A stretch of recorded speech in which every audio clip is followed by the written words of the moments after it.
ክቡራትና ክቡራን ህዳሴን ካለ አንድ ብር እርዳታ ካለ አንድ ብር ብድር ያሳካ መንግስትና ህዝብ ፕሮጀክት አይሰራም ሊባልማ አይችልም። ግፍ ነው።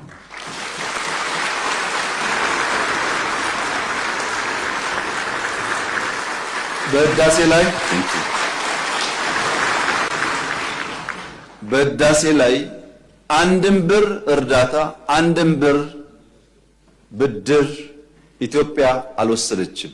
በጀግኖች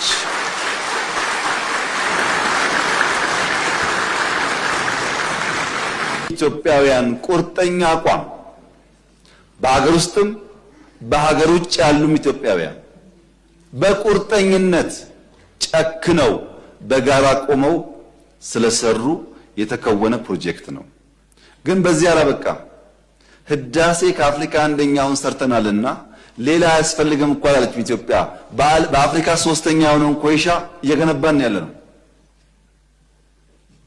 የንፋሱን ሳልጨምር በርካታ ፕሮጀክቶች ይሰራሉ።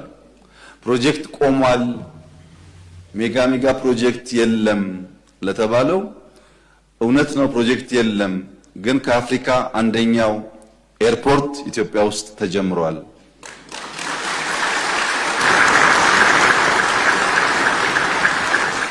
እንደዚህ ያለ ፕሮጀክት ኢትዮጵያ አስባም ሰርታም አታውቅም። እውነት ነው ፕሮጀክት ቀንሷል፣ ግን የማዳበሪያ ፋብሪካ ኢትዮጵያ ውስጥ ተጀምሯል።